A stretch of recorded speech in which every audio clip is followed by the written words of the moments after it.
भयंकर सैलाब की चपेट में आने से अब तक 160 लोगों की जानें चली गईं, जबकि 750 लोग अब भी लापता हैं। इस विनाशकारी सैलाब में 19 पुल, करीब 40 किलोमीटर लंबा हाईवे, 9 हाइड्रो पावर प्रोजेक्ट तबाह हो चुके हैं। बाढ़ का पानी करीब 30 फीट तक ऊपर आ गया था और तेज बहाव में घर, गाड़ियां, सब कुछ बह गया।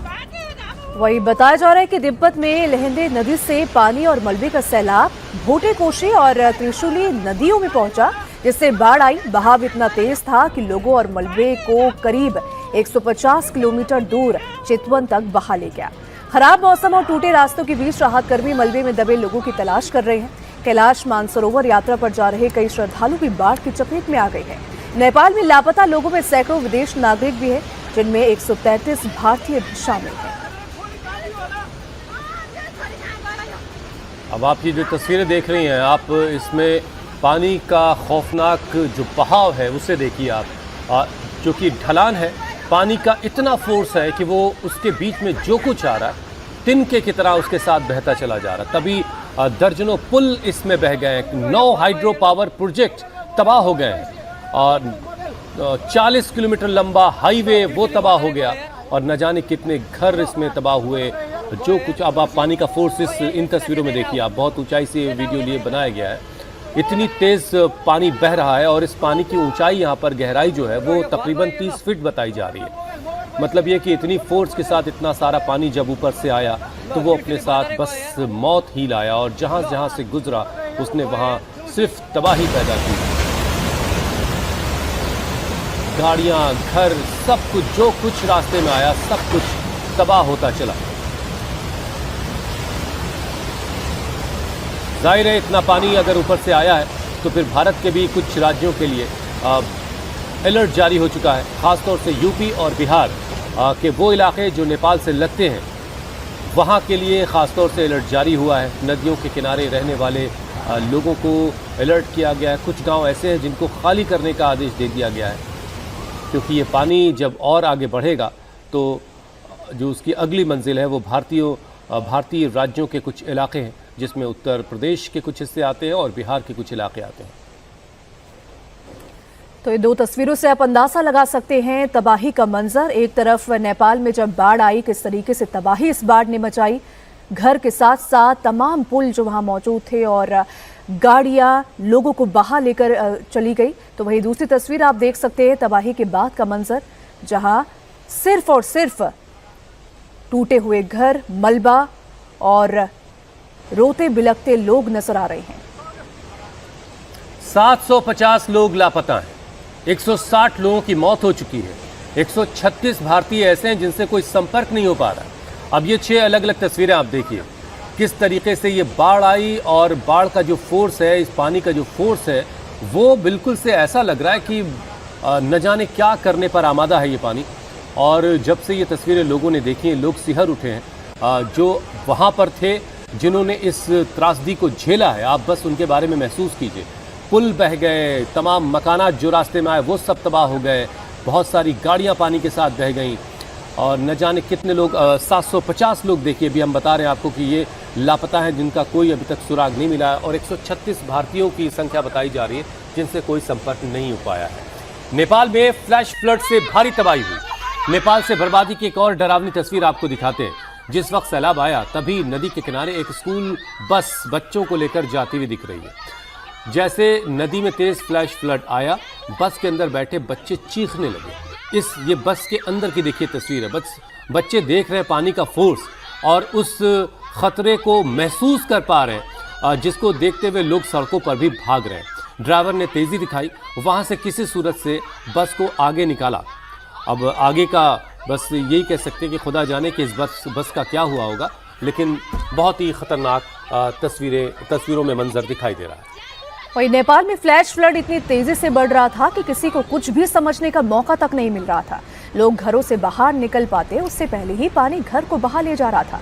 सैलाब घरों के ऊपर से बह रहा था। मलबे और पानी के बहाव के ये रौद्र रूप जिसने भी देखा उसकी रूह कांप गई। तो ये तस्वीरें आप देख सकते हैं, जिस तरीके से फ्लैश फ्लड आया, लोगों को बाहर निकलने का मौका तक नहीं मिला। लोग समझ पाते कि आखिर क्या हुआ, क्योंकि ना नेपाल में बारिश है और ना ही कुछ ऐसी स्थिति है कि बाढ़ आ सके। ऐसे में लोगों को यह अंदाजा नहीं था कि अचानक से फ्लैश फ्लड आएगा और सब कुछ बहा ले जाएगा। नेपाल में बाढ़ का पानी कितनी रफ्तार से बह रहा था, इसका अंदाजा इस बात से भी लगाया जा सकता है कि जहां गांव थे वहां बाढ़ है, जहां नदी थी वहां मौत का सैलाब था, जहां नदी पर पुल थे वहां पानी पुलों को भी अपने साथ बहा ले जा रहा था। लोग सिर्फ तबाही को देखकर चिल्ला रहे थे।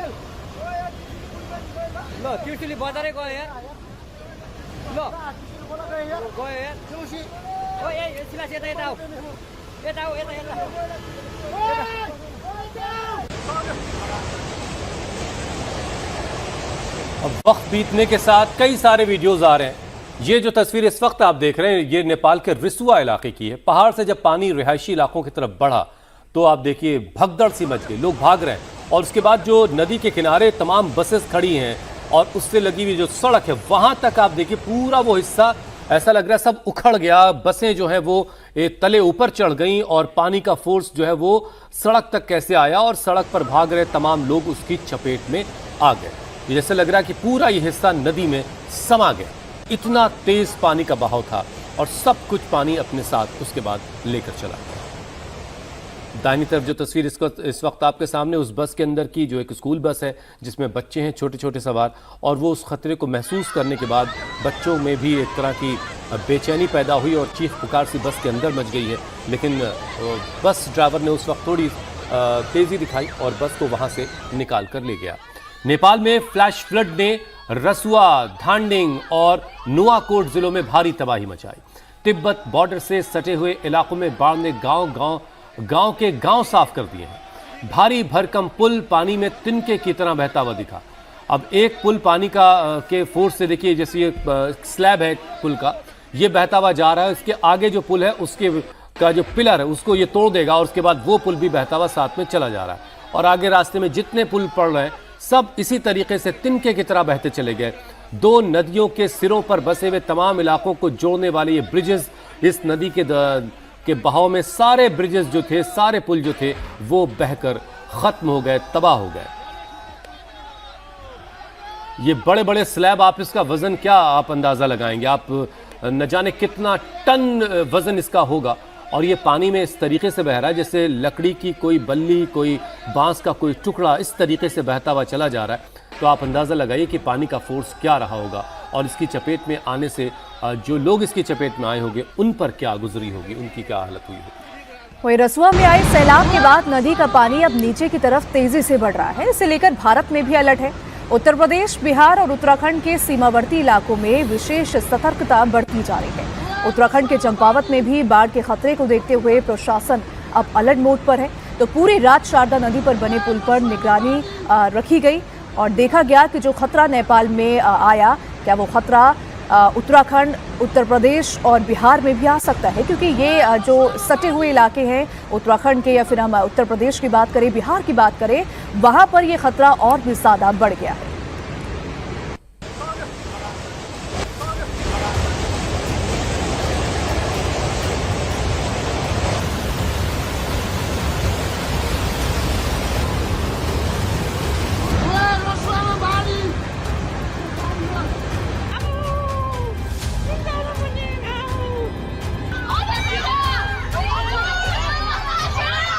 चीन में फटी झील, नेपाल में आया सैलाब।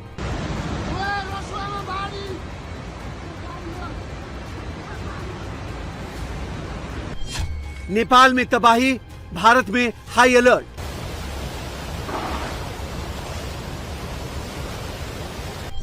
नेपाल में सैलाब से हाहाकार, यूपी बिहार में सहमे लोग।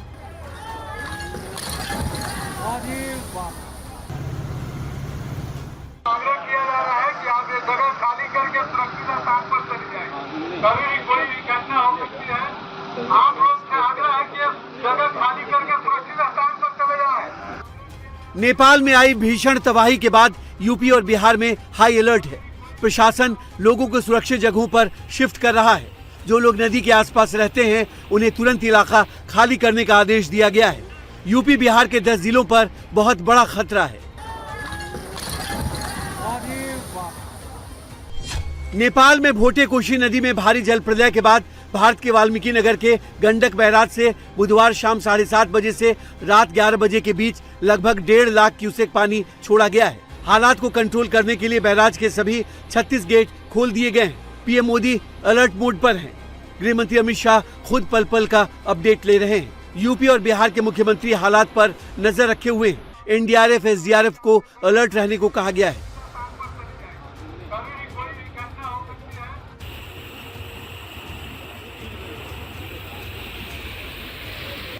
वहीं दूसरी तरफ भोटे कोशी नदी में आए सैलाब के बाद नेपाल में हर तरफ तबाही का मंजर है।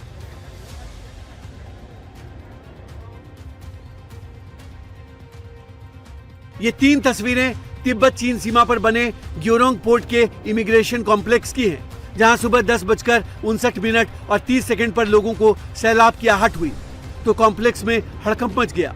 लोग जान बचाकर भागने लगे, लेकिन महज 20 सेकंड के अंदर लाखों टन मलबा लिए सैलाब इमिग्रेशन सेंटर की 5 मंजिला इमारत से टकराया और अगले महज 30 सेकंड में 200 फीट ऊंची इमारत मलबे में समा गई।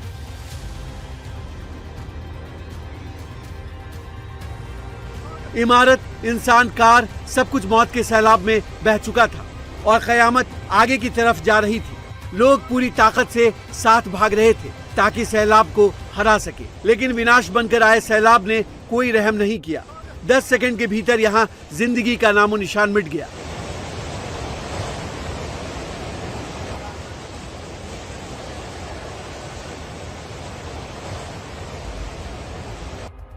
भाग रहे लोगों को संभलने तक का मौका नहीं मिला। सैकड़ों गाड़ियां मलबे में दब गई, कई लोग मलबे में दब गए। तिब्बत चीन के ग्योरोंग इमिग्रेशन सेंटर इतना अहम क्यों है, अब जरा इसे भी समझ लीजिए। ग्योरोंग इमिग्रेशन सेंटर से कैलाश यात्रा का परमिट मिलता है। यहीं से श्रद्धालु कैलाश मानसरोवर यात्रा के लिए तिब्बत में एंट्री करते हैं। जब यहाँ सैलाब आया उस वक्त कैलाश मानसरोवर यात्रा के लिए भारत का एक ग्रुप यहाँ मौजूद था। इस जलजले में 28 देशों के 341 लोग लापता बताए जा रहे हैं, जिसमें भारत के 133 नागरिक भी शामिल हैं, जिनमें सदगुरु की ईशा फाउंडेशन के 77 कैलाश मानसरोवर के यात्री भी शामिल हैं। वहाँ पे नदी में अचानक बाढ़ आने से बहुत सारी जो खबर आ रही, बहुत सारे लोगों की जाने गई हैं, बहुत सारे लोग लापता हैं और उसमें हमारे हिंदुस्तान से गए हुए करीब 130-133 लोगों की भी अभी खबर नहीं मिल पा रही है। और हमारे देश से जो हमारी नेशनल डिजास्टर रिलीफ फोर्स है वहाँ पहुँचकर बचाव का कार्य कर रही है। उन लोगों को जो लापता लोग हैं उनको ढूंढने में लगा है और जितना यथासंभव प्रयास हो सकेगा वो पूरा प्रयास, पूरी कोशिश हम लोग नेपाल के सरकार के साथ मिलकर कर रहे हैं और करेंगे कि ज़्यादा से ज़्यादा लोग वहाँ हम लोग ढूंढ लें, उनको निकाल लें और खतरे से बचा सकें। चीन से आए सैलाब से नेपाल के रसुआ में किस कदर तबाही मची है उसकी गवाही ये तस्वीरें दे रही हैं।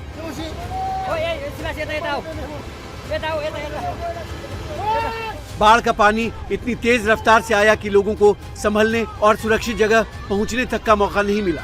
जो जहां था वहीं फंस गया।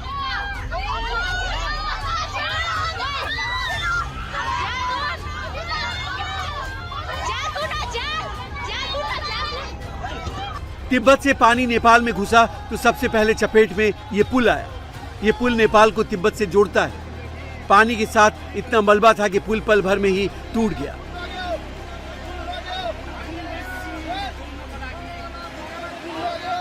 चीन के गिरोंग पोर्ट से शुरू हुई कीचड़, पत्थरों और मलबे की विशाल दीवार ने कुछ ही मिनटों में नेपाल के रसुआ जिले के तिमुरे और स्याफ्रू बेसी इलाकों को अपने आगोश में ले लिया। 8-10वटा ट्रक बगाएको, घर बगाएको, मान्छे बगाएको मैले देखेँ। हृदय विदारक घटनाहरू, माथिबाट पनि ट्रकहरू बगाएर ल्याएको देखेँ।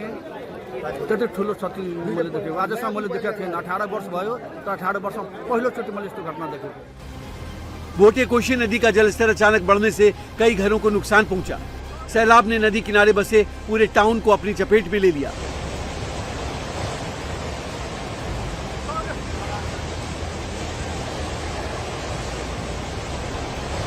सैलाब में वहां जितनी कारें और इमारतें थीं, सब बह गई।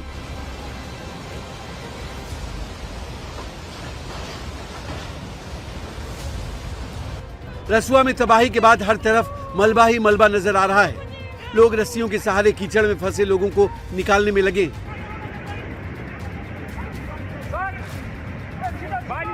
इस प्रलयकारी सैलाब की चपेट में रसुआ का एक हाइड्रो पावर प्रोजेक्ट भी आ गया और पानी के साथ आए मलबे ने चंद मिनटों में उसे अपने साथ बहा ले गया।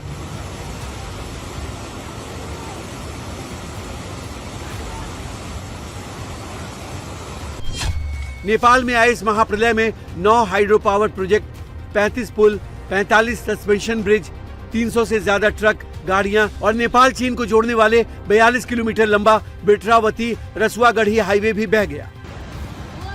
ये खौफनाक मंजर रसुआ इलाके के बाजार का है। यहाँ सैलाब इमारतों से भी ज्यादा ऊंचाई पर बह रहा है। यहाँ बने घर तिनके की तरह बह गए। हर तरफ चीख पुकार मच गई। कुदरत के इस कहर के आगे सब बेबस दिखे। इस आपदा ने पल भर में आसपास के गांव और रास्तों को अपनी चपेट में ले लिया। कई रिहायशी इमारतें और दुकानें मलबे और कीचड़ में जमींदोज हो गई।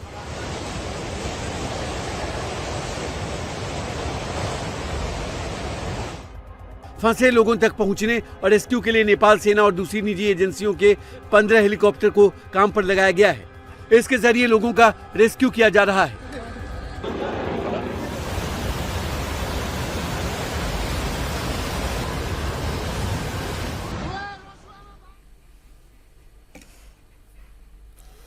नेपाल में आए सैलाब से बहुत से मकान तबाह हो गए।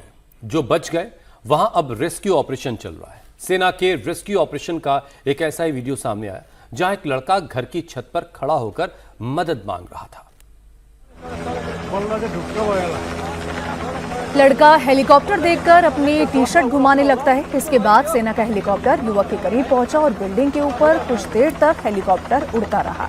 उन्हें समझ नहीं आ रहा था कि आखिर इस लड़के को कैसे बचाया जाए। इस दौरान पायलट हेलीकॉप्टर को काफी नीचे तक लेकर गया। इसके बाद सेना के जवान ने हाथ बढ़ाकर उस बच्चे का हाथ थामा और उसको रेस्क्यू कर बचा लिया गया। तस्वीरें आप देख सकते हैं। एक लड़का है जो कि जब वो देखता है कि उसके सिर के ऊपर हेलीकॉप्टर घूम रहा है, वो अपनी जान बचाने के लिए अपनी शर्ट उतारता है और ये बताने की कोशिश करता है कि मैं यहाँ पे फंसा हूँ, मुझे बचाओ। और जैसे ही हेलीकॉप्टर में बैठे अधिकारी उसे देखते हैं, उसे बचाने की पूरी कोशिश की जाती है और उसे बचा लिया जाता है। नेपाल में आई बाढ़ से भारी तबाही हुई है और इस मुश्किल घड़ी में भारत ने एक अच्छे पड़ोसी होने का फर्ज निभाया है। इंडियन एयरफोर्स का C-130J विमान 10 टन राहत सामग्री और जरूरी दवाइयां लेकर काठमांडू पहुंच चुका है। ये विशेष विमान दिल्ली के पास हिंडन एयरबेस से रात करीब 8:35 पर निकला और काठमांडू पहुंचा। इसमें अस्थायी टेंट, शेल्टर, कंबल, हाइजीन किट, सोलर लैंप और जीवन रक्षक दवाएं शामिल हैं। इंडियन एयरफोर्स ने आगे की मदद के लिए C-17 ग्लोब मास्टर विमानों और बचाव कार्यों के लिए हेलीकॉप्टर्स को भी तैयार रखा हुआ है। सहायता पहुंचने लगी है और जैसा कि मैंने कहा, वहाँ जब भी ऐसे घटनाएं हुई हैं, हम लोग हमेशा बढ़ चढ़ के हिस्सा लिए हैं, क्योंकि हमारा मित्र देश है, हमारा अभिन्न अंग है और हमारे जो नेपाल के जो समाज है उसमें कोई बहुत अंतर नहीं है। हम लोग हमेशा एक भाई, बड़े भाई, छोटे भाई और भाई की तरह रहे हैं और आज भी वो रिश्ता कायम है। वो हम लोगों की जिम्मेदारी है कि जो कुछ भी यथासंभव मदद है वो हम लोगों की तरफ से जारी है। नेपाल में आई भीषण बाढ़ पर पीएम मोदी नेपाल के पीएम बालेन शाह से उन्होंने फोन पर बात की। पीएम मोदी ने नेपाल को हर संभव मदद का भरोसा भी दिया है और अब इस पर नेपाल के प्रधानमंत्री बालेन शाह की प्रतिक्रिया भी सामने आई है। नेपाल के पीएम बालेन शाह ने मुश्किल समय में मदद के लिए प्रधानमंत्री नरेंद्र मोदी का आभार व्यक्त किया है। बालेन शाह ने सोशल मीडिया प्लेटफॉर्म पर इस बात की जानकारी दी। उन्होंने कहा कि इस मुश्किल समय में पीएम मोदी की उदार पेशकश की दिल से सराहना करते हैं।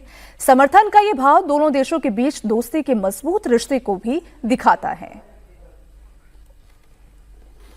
तो प्रधानमंत्री नरेंद्र मोदी ने बालेन शाह से बात की। उन्हें इस मुश्किल वक्त में उनसे बात करके ये भी भरोसा दिया कि हम साथ हैं और आपकी हर मुमकिन मदद की जाएगी।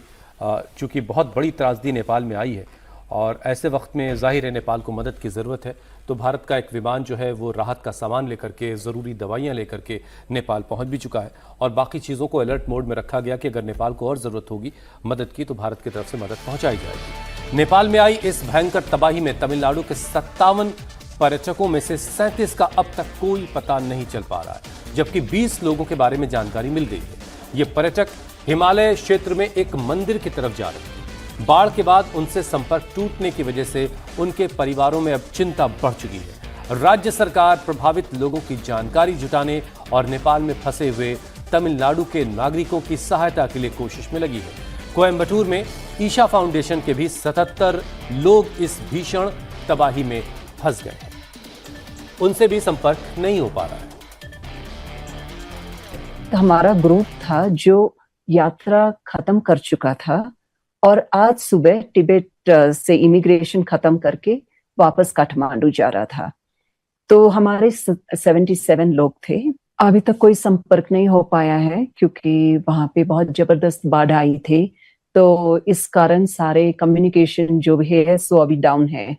वहां पे ऑन ग्राउंड किसी से भी संपर्क नहीं हो पा रहा है हमारा। और we are just waiting to hear back from the authorities कि कुछ इंफॉर्मेशन आएगी, क्योंकि हादसा बहुत बड़ा था और ऑन ग्राउंड भी वहां पे लगता है बहुत डैमेज हुआ है और उसके कारण सारे कम्युनिकेशन डिवाइसेस भी सारे डैमेज हो गए हैं वहां पे। तो इंतजार कर रहे हैं कि शायद कल सुबह तक हमको कुछ मालूम पड़े।